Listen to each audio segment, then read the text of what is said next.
According to the National Center for PTSD, moral injury refers to the psychological, social, and spiritual harm that arises from actions or events that violate one's moral or ethical beliefs.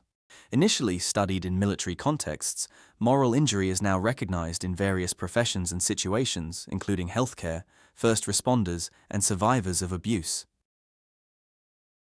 Islam places a strong emphasis on moral and ethical conduct, guided by the Quran and Hadith.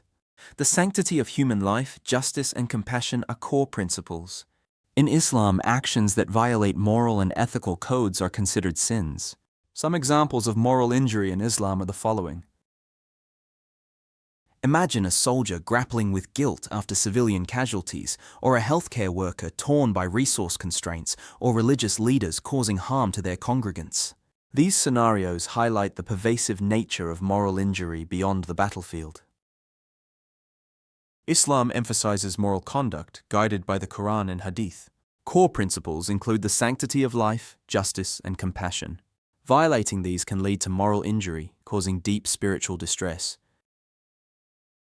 Consider a Muslim soldier in combat, struggling with the principle of protecting innocent lives.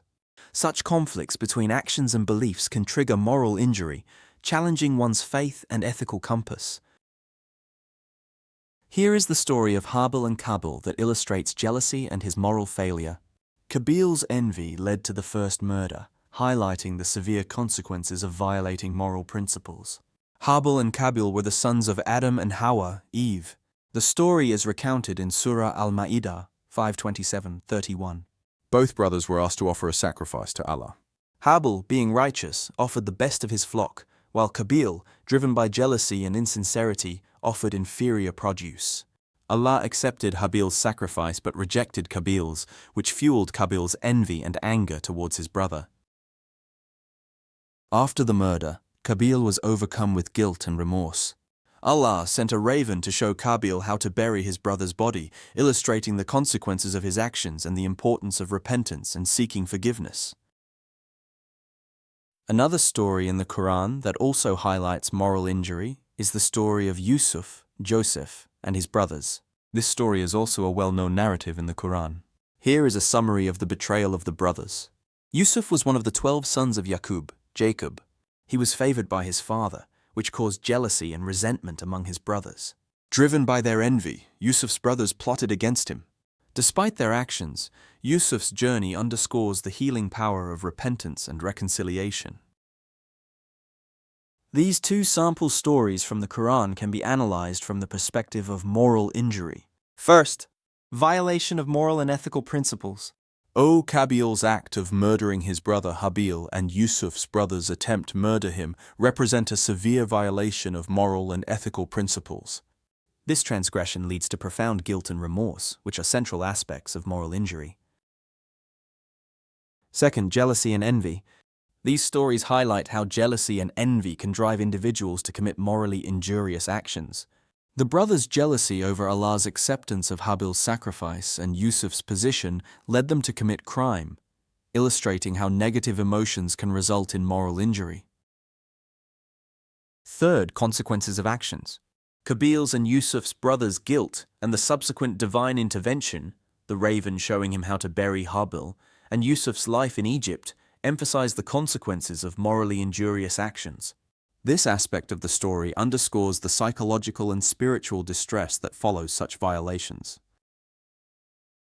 Fourth, repentance and forgiveness. The narratives underscore the importance of repentance and seeking forgiveness for one's wrongdoings.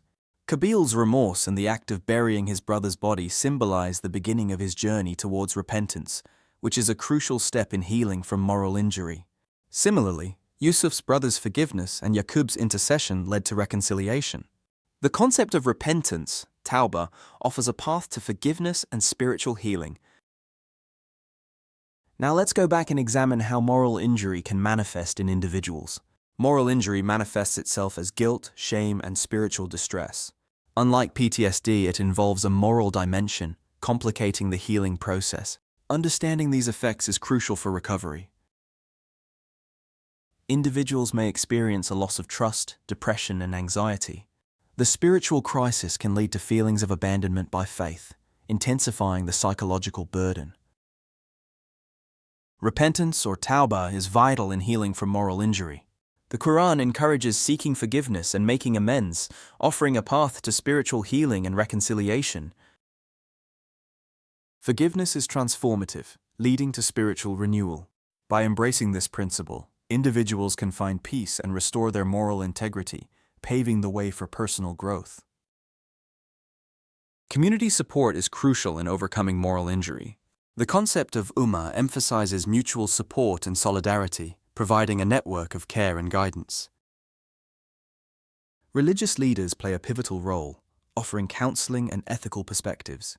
Their guidance helps individuals reconcile actions with faith, fostering a sense of belonging and healing. The Quran emphasizes justice and compassion as core ethical principles. Violations can lead to moral injury, but the Quran offers guidance for healing and standing firm for justice. By adhering to these teachings, individuals can address moral injury effectively. Justice and compassion serve as moral compasses, guiding actions and promoting ethical conduct. Islamic teachings provide a framework for understanding and healing moral injury.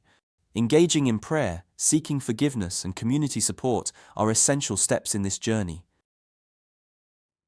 By embracing these principles, individuals can find solace and healing. Faith and community offer strength, helping to navigate the complexities of moral injury. We've explored the depths of moral injury, its psychological and spiritual effects, and the pathways to healing through Islamic teachings. Understanding these elements is crucial for recovery. Takeaway: by embracing faith, seeking forgiveness, and relying on community support, you'll find the strength to heal and restore your moral compass, leading to personal and spiritual growth. Reflect on your own experiences and seek guidance from your community. Engage in prayer and embrace the principles of justice and compassion to navigate moral challenges. Together, let's build a supportive community that fosters healing and growth. By doing so, we can overcome moral injury and create a world guided by faith and ethical integrity.